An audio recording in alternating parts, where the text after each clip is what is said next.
Hey everybody, welcome back. This is episode 61, and today we have three very challenging and therefore hopefully very interesting fights coming up. The first is a rematch against Colress, as promised. Sort of a best 2 out of 3 since he beat us once and we beat him once. And I think I heard that you can rematch him once a day, but that he's on the deck of the ship now. So we're going to give that a try. Also going to lead with Alton this time and see how that goes. He should have Earthquake to deal with Magneton, and if Magneton is sturdy, we should resist most of his attacks, so let's see. Even the same Pokemon can exhibit different strengths depending on the trainer. It's so interesting, very interesting. It's kind of cool that he's out here so you don't have to go all the way down to his room again. And I'm pretty sure his Pokemon are the same level as his other fight. If they're higher, we could be in trouble. He's also one of the few trainers we faced as a full team of 6, so that's pretty cool. Alright, Magneton at 70. Oh, 75! Why did I think he was at 76? I guess we're actually a little over level then, but whatever, we're gonna go with it. Alright, so we will go with Earthquake and we should be faster, so now it's just a matter of, does Magneton have Sturdy? And it does not, alright. So clearly I overestimated his Magneton and Magnezone. Speaking of which, there's Magnezone. So, if it ain't broke, don't fix it. We'll use Earthquake. He must have Magnetic Pull or whatever it's called, where you can't switch a Steel type out if Magnezone comes in against it. I used to do that back in Gen 4 competitive battling because I had a Dragonite on my team with Outrage. And to resist Outrage, you had to do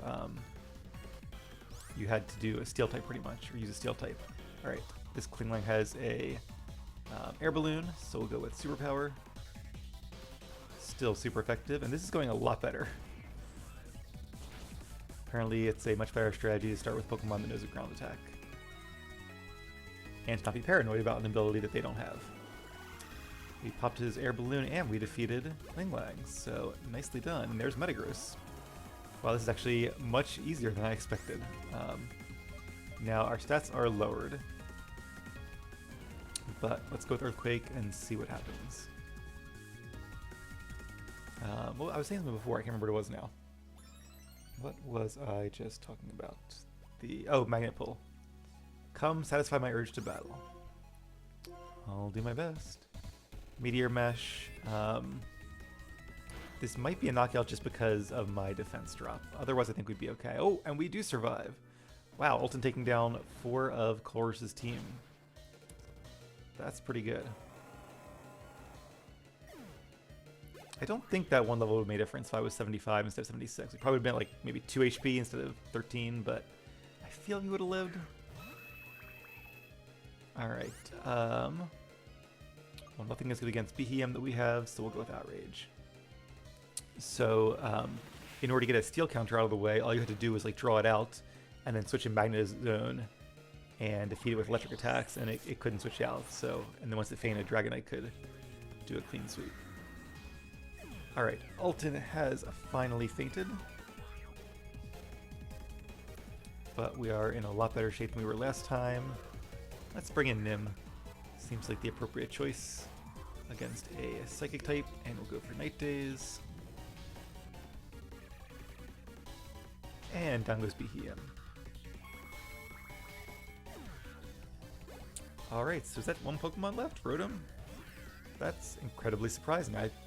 I'm actually shocked this was so easy after all the challenges we had the last few times. I guess it was mainly Metagross, though. And the fact that Alton survived Metagross makes me wonder, how did Alton faint the other times? Can't remember now, but interesting that he made a substitute. So substitute only has a quarter of the Pokemon's health. So we'll use Extra Sensory to get rid of it. Should be more than enough. I guess I just didn't save all of Alton's HP for Metagross then, or, well, no, because we had the defense drop this time. Maybe we also had the defense drop the last couple times? I don't know. I'll have to go back and watch. We'll see. I think the other 2 battles, though, have Pokemon that are 3 levels higher. He has just enough HP for a substitute. What is it with this substitute? I'm not sure why he wants to keep using that move. He's just kind of delaying the inevitable, really. I guess if our attack missed, it could do something, and we dodged his one Will-O-Wisp, which would have been his one chance to actually do something, and it really wouldn't have mattered because we are a physical, or a special attacker. So we would have taken a little bit of burn damage, but not the end of the world. Alright, well, a win is a win, so I will take it. Now we have to head back out. Luckily, I did realize there is a water current. It takes you right back. Because we don't have fly anymore. I gave acrobatics. I gave Russ acrobatics again. Oh. I forgot to use a repel though. Probably should have done that. And a little Frillish. We'll just run away from Frillish. So I will pop a repel, and then we'll take that current, and that should definitely save some travel time. And of course I also took away Russ's Sharp Beak because acrobatics only does a lot of damage when you are not holding an item. I really hope they do release a Gen 5 remake soon, or at least announce a Gen 5 remake soon, because there are just so many cool Pokemon this gen that I've never had a chance to train before. Bisharp and Excadrill and Sulk and the monkeys and Swanna. The little dog guy whose name I can never remember. I probably should, but I don't. Alright, just a little bit further to go. And then we're actually going to go north to, is that Nuvema City? Or no, Nuvema Town's where we start, so...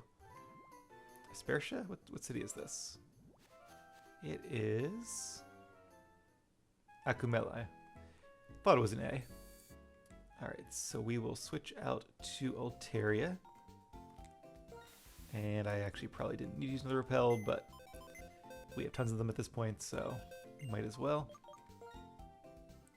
Alright, so the next two trainers will be facing ones we haven't faced before. Well, you know, I say that, but then again, I have like this inkling that we faced them maybe very early on in the Let's Play with much weaker Pokemon. Let's see how I'm thinking about it. They are both in the Game Freak building. And, or maybe we faced just one of them, but either way, they both have very strong teams here at the end of the game. Just about as strong as a champion would, or maybe just a hair short. And they're modeled after two of the devs, which is kind of cool. One of them, Morimoto, appears in almost every Pokemon game as a challenger you can face, at least in the later ones. And there's a second guy in this one you can also face, also with very good Pokemon. Or at least very high level, I should say. Yeah, I was looking back at this Let's Play. I guess there was a break in real life, or a couple breaks. Let's put Altaria back into PC. As I was playing it, but I started this game like 9 months ago, so it did not feel like that long at all. So I guess there were a lot of times I wasn't playing it or wasn't playing it very often, but still, if you're wondering like why can't I remember things that happened, I guess it's probably like, what, 50 episodes ago? It's because it was also a very long time for me. Alright, Russ is back. And I don't know what Pokemon they lead with, but I think we'll probably start with Nim. And I'm going to put Bassa back in that last spot again. And that seems like a pretty safe start, because being a dark type, Nim is good against most types, at least for neutral damage. Actually, with his move pool, he's probably good against every type for at least neutral damage. Okay, where's the Game Freak building? Oh, it doesn't say. Alright, well, probably should look this up, but let's see if we can find it. And he should have like neutral stab damage against... Oh, there we go, perfect. Against most Pokemon he's not super effective against. That's usually how I plan my move pools, actually. Isn't just a combination of 4 moves that has like the most super effective or the most... or the least not very effective. I usually do... I assume they're going to have their stab attacks, and then I find what combination goes with those stab attacks for best coverage. Alright, I don't really know which two are the ones we can face here. So let's start talking to people and see what happens. He's Snorlax. No, he's the planner. Do you want to test leftovers? Sure. Alright, here we go. He had a kind of unique sprite, so I figured he might be one of the guys. And a Clefable, a very strong normal type with a very good move pool. think I'll probably train one of these during my Let's Go Eevee playthrough. Alright, let's be a little risky and go for Focus Blast. Has a pretty good chance of hitting, and if it does, they should be a knockout, because it's super effective. Although, I don't know, Clefable has a lot of HP, and it is a higher level, so this might be close. Yep, not quite a knockout. We did lower its special defense, and it's going to use Cosmic Power, which will increase its defense and special defense. So I'm not sure if he has a full restore or not. I wonder if all his Pokemon have leftovers. That'd be interesting. Let's go for Night Daze. Because that's probably a pretty safe move regardless, because if it's a 2-hit KO, like we lowered his special defense and then he just raised it again, so it'll be the same as it was at the start of the battle. And by using Night Daze we can get that accuracy drop, so let's see what happens. Although, you know what? After the leftovers recovery, that's close. I'm not sure Night Daze will be enough to knock it out, so let's go for another Focus Blast and see how lucky we get. I guess I could use the PP Max on Focus, on a, Focus Blast. Now that I think of it.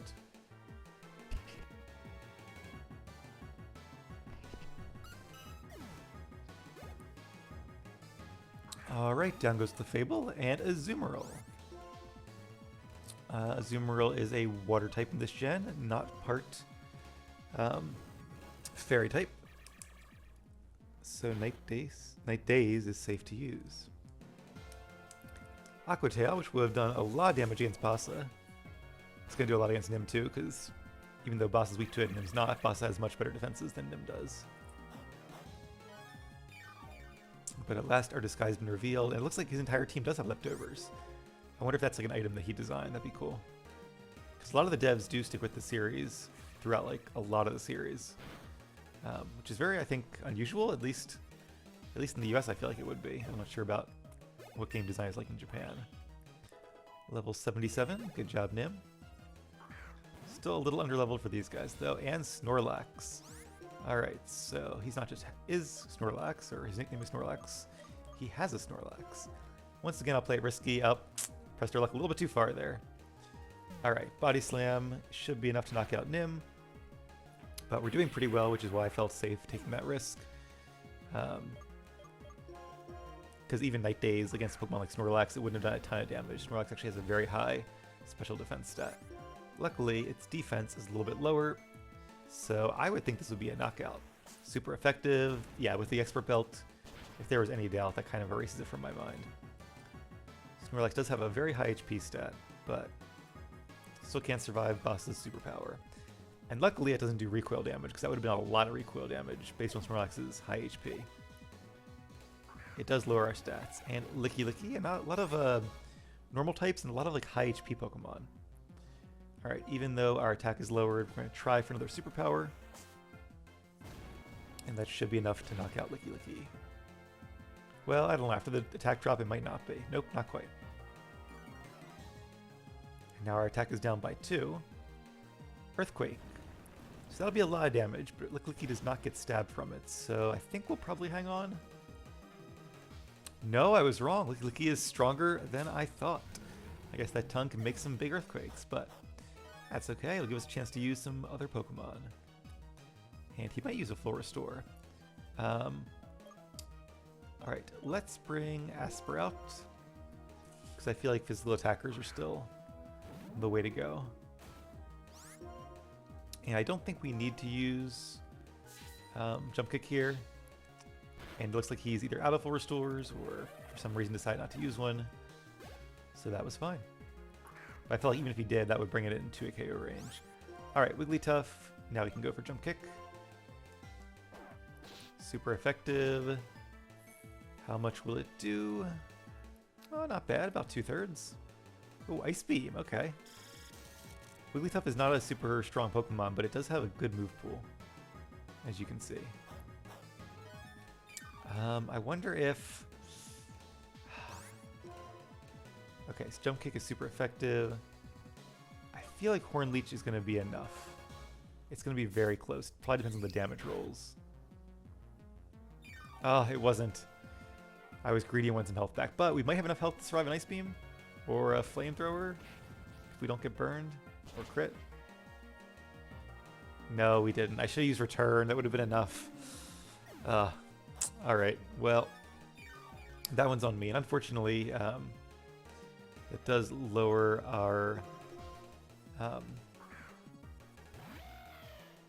friendliness by just a little bit. Alright, let's use U-turn. Love using U-turn. I looked it up though, and it lowers friendliness when your Pokemon faints by only 1 point. So that's not so bad, unless you faint them to a Pokemon that's a much higher level. Because then it's just like you weren't even trying. You were just sending them against an opponent they had no business beating. So, alright, 3v1, we should be doing pretty good. So now Asper is down from...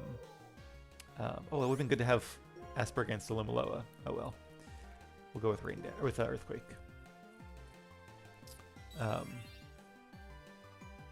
Yeah, so instead of 255, he's at 254, which is still okay, because 254 divided by 2.5... I don't know if it rounds. Well, it's 102 or 101 damage. So even if it's 101 damage, that's still pretty good.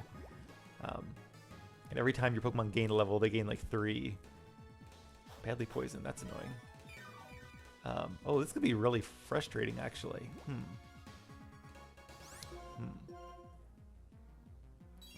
Yeah, if he's going to use Protect, and if he has like Wished and Protect and Toxic, and he's going to try to just like stall out. Alright, well, Flow is our, no offense to Flow, but our weakest attacker, just in terms of like attack and special attack stat. It is a Wish Protector. Oh, this is a really good strategy. This guy is smart.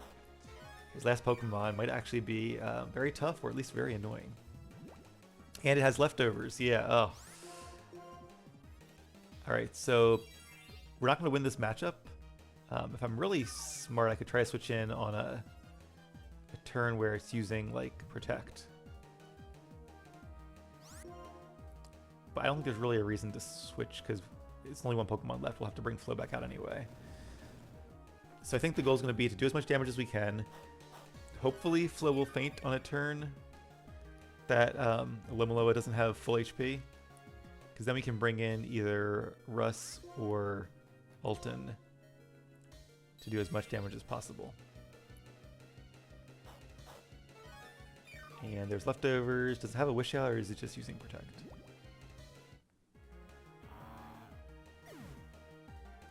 Alright, so now the question is going to be, who's the stronger attacker? 304, 285. So now we have to do a little more math though, because Russ has a 110 base power move. And Ulton has a base 120, they both get stab, plus the Dragon Fang. I think Ulton, despite having the lower attack stat, and I think level also factors into the equation just a little bit. So it's close, but I feel like Outrage should do more damage. So let's try for that. And I don't know what happens, though, if you use Protect into an Outrage. Do I get confused, or do I just end it without the confusion? We're probably about to find out. Or no, critical hit. Okay, good job, Ulton. That was a good crit.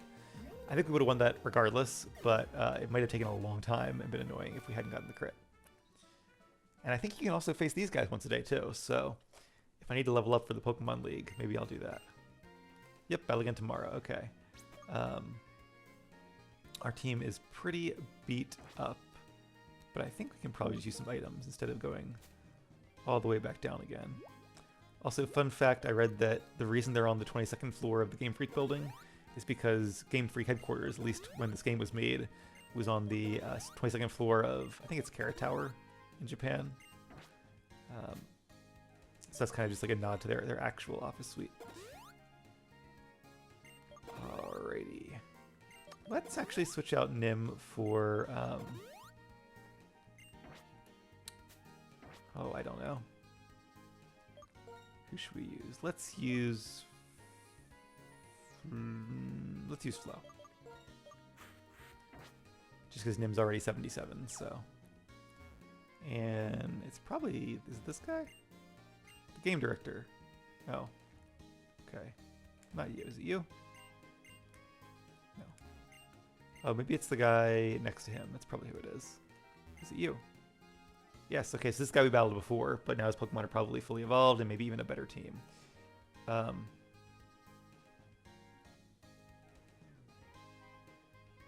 I say no...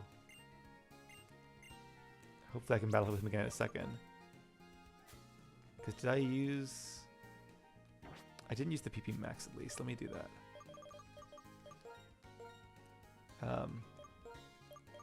I was worried I didn't actually use the hyper potions. Okay, good. I was worried it would be like the Shadow Triad where they just disappear and you can't fight them again until next season. Morimoto. I guess he wasn't the director. I think he's the director now, or at least was the director for a while, but he must have just been a game designer at this point because the game director is a different guy. All right, Liepard. Yeah, I think if I remember correctly, he has fast Pokemon. You can also face him in Black, in Pokemon Black and Pokemon White. So, ooh, Grass Knot. That's super effective, but we're not that heavy, so we might survive it, or we might not. Sorry, Flo. That's unfortunate. Okay, well, it is now 6-1. Okay. Let's bring out...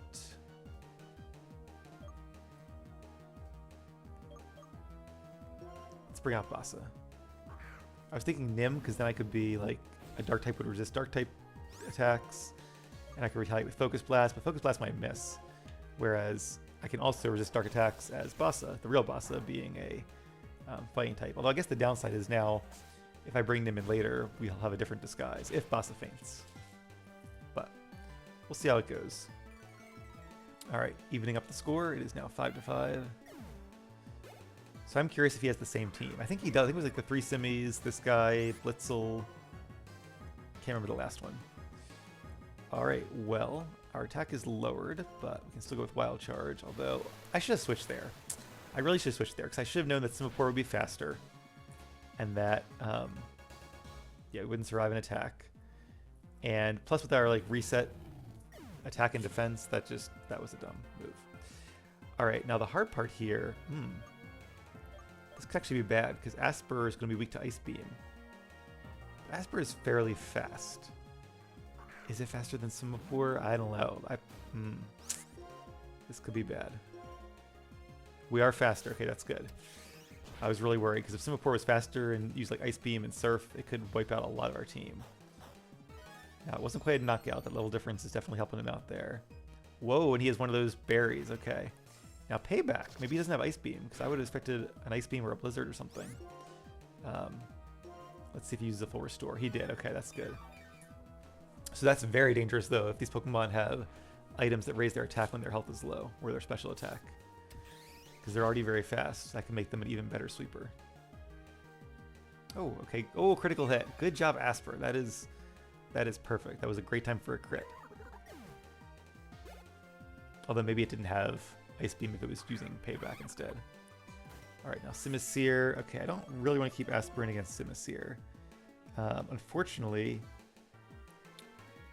2 of our Pokemon that resist fire have fainted. The ones that are probably our safest switch. But we do have Olden and Russ, so let's bring in Russ. And I really hope I don't get burned, because that would be very bad. I don't think we're going to lose more than half our health. There's the Flamethrower. Please don't get burned. Please don't get burned. Okay, it's only 10% chance. I should have been too worried.